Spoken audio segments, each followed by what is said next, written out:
Hi friends, నా పేరు Hafeez. Friends, మన మొబైల్ని మనం సెకండరీ మానిటర్ లాగా ఎలా మార్చొచ్చో చూద్దాం. చూడండి, దానికోసం ఏం లేదు, మీకు ఒక 2 సాఫ్ట్వేర్స్ దొరుకుతాయి. ఒకటి ఏంటంటే స్పేస్ డెస్క్ అని. ఈ సైట్లోకి వెళ్ళేసి మీరు ఒక సాఫ్ట్వేర్ని డౌన్లోడ్ చేసుకొని, ఇక్కడ డౌన్లోడ్ బటన్ ఉందా, దీన్ని ప్రెస్ చేసుకొని ఇక్కడ సాఫ్ట్వేర్ దొరుకుతుంది, డౌన్లోడ్ చేసుకొని కంప్యూటర్లో ఇన్స్టాల్ చేయండి. విండోస్కి 32 బిట్ అయితే 32 బిట్, 64 బిట్ అయితే 64 బిట్. ఓకే, అలాగే మీరు ఏం చేస్తారంటే కంప్యూటర్లో అంటే మొబైల్లో ఇది ఇన్స్టాల్ చేసుకోండి, స్పేస్ డెస్క్ అని. ఈ రెండింటికి సంబంధించిన లింక్ నేను కింద డిస్క్రిప్షన్లో ఇస్తాను. ఓకే, సో అది ఎలా చేయాలో తెలుసుకోబోయే ముందు చూడండి, మీరు ఇటువంటి లేటెస్ట్ అప్డేట్స్ మీ మెయిల్లోకి పొందాలి అంటే youtube.com/hafiztime అని టైప్ చేసి సబ్స్క్రైబ్ బటన్ ప్రెస్ చేయండి. మీరు సబ్స్క్రైబ్ బటన్ ప్రెస్ చేస్తే నేను కొత్తగా ఏ అప్డేట్ తెచ్చినా అది మీ మెయిల్లోకి వస్తుంది. అంతేకాకుండా ఇవే వీడియోస్ని మీరు timecomplete.in అనే వెబ్సైట్ ద్వారా కూడా చూడొచ్చు. చూడండి, నేను ఏంటంటే ప్లేస్టోర్లో నుంచి ఈ యాప్ని ఆల్రెడీ నా మొబైల్లో డౌన్లోడ్ చేసి ఇన్స్టాల్ చేశాను, spacedesk.beta అని. ఓకే, దీన్ని ఓపెన్ చేసుకున్న తర్వాత మిమ్మల్ని ఏంటంటే ఇటువంటి ఒక స్క్రీన్ చూపిస్తుంది. ఇక్కడ ఏమవుద్ది, మీ డెస్క్టాప్కి సంబంధించిన ఐపీ అడ్రస్ వస్తుంది. ఇది ఎలా వస్తుందంటే మీ కంప్యూటర్ ప్లస్ మీ మొబైల్ ఒకే వైఫై నెట్వర్క్తో కనెక్ట్ అయి ఉండాలి, అప్పుడు మాత్రమే ఇది పనిచేస్తుంది. తర్వాత చూడండి, కంప్యూటర్లో కూడా మీరు ఏంటంటే ఈ సాఫ్ట్వేర్ని డౌన్లోడ్ చేసుకోండి. ఆల్రెడీ నేను డౌన్లోడ్ చేసి ఇన్స్టాల్ చేశాను. ఓకే, ఇక్కడ చూడండి, మీకు ఇక్కడ ఒక స్క్రీన్ వస్తుంది.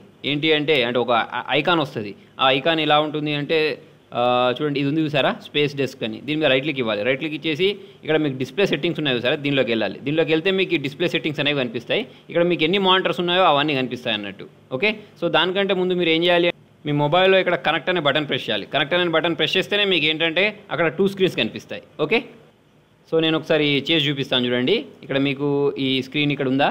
ఓకే, ఇప్పుడు ఇది వచ్చేసి ఏంటంటే నా డెస్క్టాప్, ఇది వచ్చేసి ఏంటంటే మొబైల్లో ఉన్న తర్వాత వచ్చేసి నా కంప్యూటర్లో రెండిట్లలో ఒకే స్క్రీన్ కనిపిస్తుంది చూసారా. ఓకే, అది ఎలా పాసిబుల్ అయిందంటే ఈ సాఫ్ట్వేర్ తోటే. ఓకే, ఇప్పుడు నేను ఇక్కడ కిందికి వెళ్ళేసి ఇది ఉందా, దీని మీద రైట్ క్లిక్ ఇచ్చేసి ఇక్కడ డిస్ప్లే సెట్టింగ్స్లోకి వెళ్తున్నాను. డిస్ప్లే సెట్టింగ్స్లోకి వెళ్తే మీకు ఏంటంటే ఇక్కడ చూడండి 2 స్క్రీన్స్ కనిపిస్తున్నాయి, మీకు 1, 2 అని పైన కనిపిస్తున్నాయి. దానిలోకి వెళ్ళిన తర్వాత మీకు ఇక్కడ దీనిలో ఒక ఆప్షన్ ఉంటుంది, ఎక్స్పాండ్ అని ఇచ్చేసి ఇక్కడ అప్లై బటన్ ప్రెస్ చేయండి.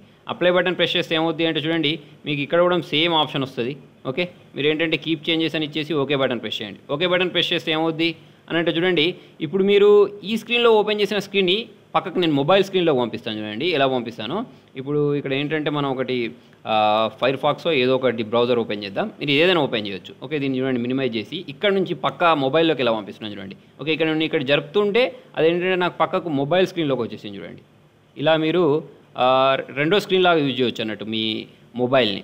ఓకే, మళ్ళీ చూడండి, నేను మొబైల్ నుంచి కంప్యూటర్లోకి స్క్రీన్ పంపించాలి అంటే మళ్ళీ కంప్యూటర్లో నుంచి కూడా ఇటు పంపిస్తుంటే చూడండి, అదంతా ఇక్కడ నాకు కంప్యూటర్లోకి వచ్చేస్తుంది మొబైల్ నుంచి. ఓకే, అంటే మీరు మౌస్ యూజ్ చేయొచ్చు. ఇప్పుడు నేను స్క్రీన్ రికార్డ్ చేస్తున్నాను కాబట్టి జనరల్గా నాకు ఇలా వచ్చింది చూడండి. ఇక్కడ నేను మౌస్ జరుపుతుంటే ఇది నా మొబైల్లో కూడా జరుగుతుంది. యాక్చువల్లీ ఇది ఏంటంటే నా మొబైల్ స్క్రీన్.